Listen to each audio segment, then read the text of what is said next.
Et on est bientôt à 15 secondes du départ de la première finale SX1 ici au Super Bowl de Gênes pour la deuxième épreuve officielle du championnat d'Europe de Supercross.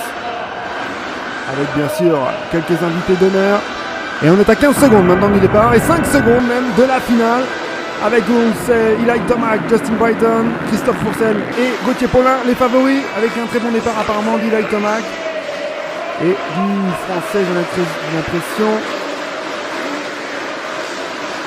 Et oui, du petit français, Jason Clermont, le pilote 450 Honda, qui est parti en tête. Ça va être intéressant de voir devant l'autre français, Cédric Soubeyras et Cyril Coulon, apparemment le numéro 5. Alors, très bon pilote, très bon départ du pilote français. Cédric Soubeyras, tout de suite à l'intérieur, qui prend la tête devant Jason Clermont.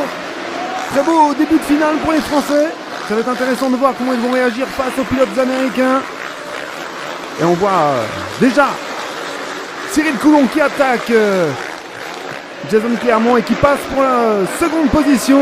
Alors que Christophe Pourcel est semble-t-il quatrième. Donc 4 Français, 4 premières positions.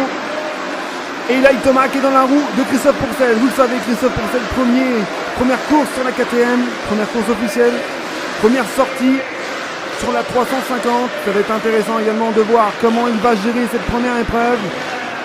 Et Cédric Soubeyras, spécialiste du Supercross français qui part en tête.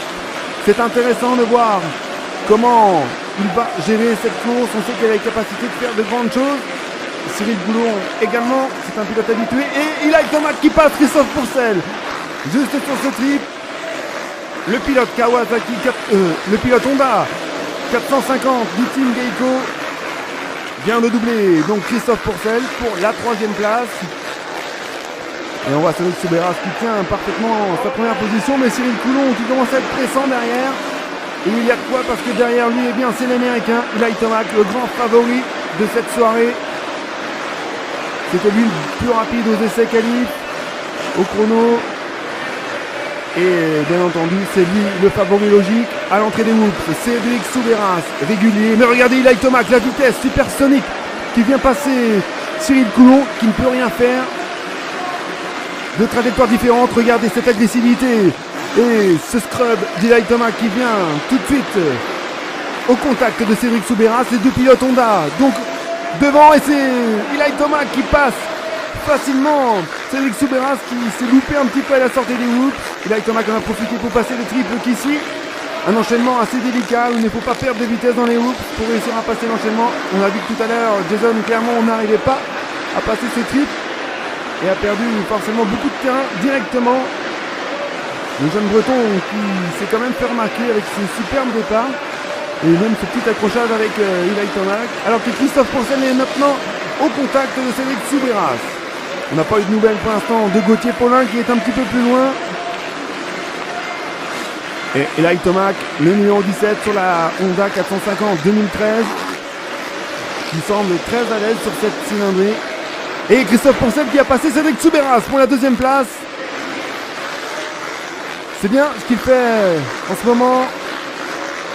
Christophe Pourcel qui est particulièrement décrié pour ses choix, eh bien, va peut-être trouver des solutions ici à Gênes pour sa première sortie sur la KTM et montrer qu'il a fait le bon choix justement. Alors que Justin Brighton, notre Américain, revient au contact également pour le podium de cette finale. Il est 4e juste derrière Cyril Coulon. Cyril, il va falloir qu'il s'accroche. C'est vraiment un des tout meilleurs pilotes français en Supercross. Et regardez ce style d'Eli Tomac. Ça scrub, ça whip dans tous les sens. Et on retrouve un petit peu le même pilotage que Justin Barcia, son coéquipier cette année, c'est chez Geico. Alors que Christophe Pourcel semble assez à l'aise sur la 350 KTM, peut-être pas aussi vite que Eli Tomac bien sûr. On voit qu'il a pris un sérieux avantage, mais il est constant. Il tient bien sa seconde place, alors que Justin Brighton maintenant va être le prochain adversaire direct de Cédric Soubeyras. Il le voit revenir, alors que regardez cette vitesse encore de Eli Tomac à la sortie des whoops. Ce virage, tout sur les gaz. Un circuit particulièrement intéressant avec beaucoup de largeur et des choix de trajectoire assez différents. Alors que Justin Brighton maintenant revient à l'attaque sur Cédric Soubeyras. C'est de plus en plus pressant pour le pilote Honda HDI. Et regardez cette vitesse dans les hoops de Justin Brighton qui est forcément plus rapide. Le pilote US, habitué aux séries de hoops américaines, eh bien, fait la différence sur cette trajectoire. C'est peut-être là le plus gros défaut des pilotes français en Supercross. Ils ont bien sûr beaucoup moins l'habitude que les pilotes américains de se lancer dans des séries de hoops à cette vitesse. Regardez le passage d'Eli Tomac. La vitesse, encore une fois, c'est rapide, ça va droit. Il y a très peu d'erreurs. Et ça enchaîne sur un rythme très très important. Christophe Pourcel, numéro 377 sur la KTM, quasiment d'origine. Il le disait avant justement dans une interview. Ils ont fait le choix de rouler avec une moto quasiment stock qui lui convient parfaitement. Mais si on voit qu'il est un petit peu limite les enchaînements encore une fois sur ce trip. Il a tapé un petit peu la réception, un petit peu court. Alors la 350, on sait qu'elle manque un petit peu de chevaux par rapport à la 450. Peut-être que sur des enchaînements comme ça peut faire la différence. En tous les cas, ça se voit à l'œil, peut-être un petit défaut de trajectoire, mais eh bien ça se paye cash parce qu'en Supercross, le moindre coup peut être fatal. Alors que de son côté, Eli Tomac enchaîne les tours. Toujours aussi spectaculaire. On sait, il sera au Supercross de Bercy aussi le week-end prochain. Et Eli Tomac, eh bien, c'est peut-être le prochain futur grand pilote US, fils, vous savez, d'un ancien pilote pro de VTT. Eh bien, il a fait sa place au sein des pilotes US.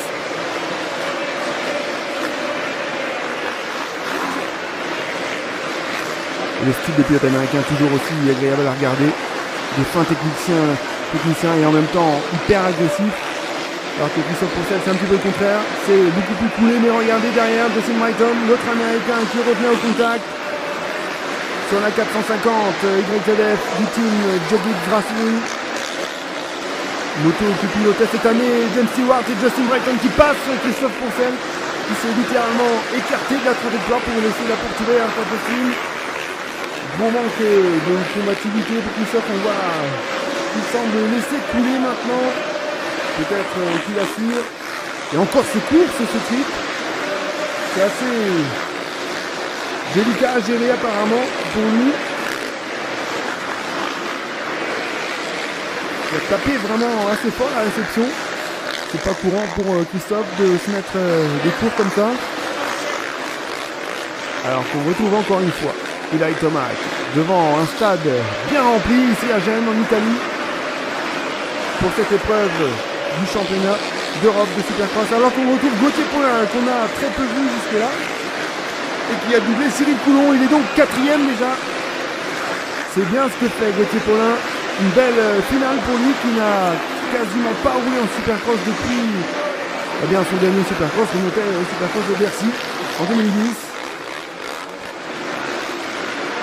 Et on sait qu'il a un talent fou, Gauthier Paulin, un style particulièrement adapté au Supercross avec ses grandes jambes et son passé de pilote de BMX. Il a énormément de capacités techniques. Malheureusement, il n'est pas à son programme. Et les si peu de courses qu'il fait, eh bien, il est aux avant-postes. C'est dire s'il aurait son mot à dire en championnat US, pourquoi pas, du Supercross. Nous, en tous les cas, on le verrait bien à cette place. Alors qu'Eli Tomac déroule sereinement devant Justin Brighton qui est très à l'aise également. Forcément, c'est un pilote qu'on attendait à cette place, mais après, ça déconvenu à la Monster Cup de Las Vegas. Eh bien, on semblait avoir perdu peut-être le performance de Justin Brighton qui roulait encore dans le team officiel Honda les années précédentes et qui cette année a dû trouver un autre guidon. Il se retrouve donc dans l'ancien team de James Stewart. Et on voit qu'Eli Tomac continue à chercher une trajectoire. Il passe un petit peu différemment cet enchaînement. Et gagne encore du temps. Et c'est surtout dans les hoops que la différence se fait. On voit qu'il n'y a pas de temps mort. Ça va vraiment très vite. Le rythme est soutenu. Et il devra aller au bout sans aucun problème s'il ne commet pas de faute. Le numéro 17.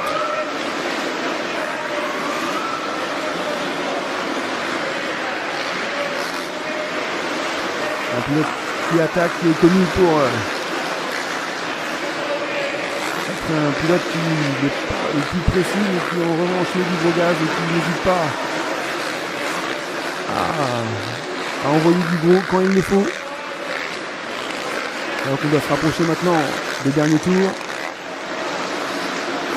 Et ce style vraiment très aérien. Il a été malade. Un circuit vraiment bien défini avec deux grosses séries. Et l'arrivée, oui, Gulak Tomac qui remporte donc cette première finale SX1 ici à Gênes devant Justin Brighton, son compatriote américain.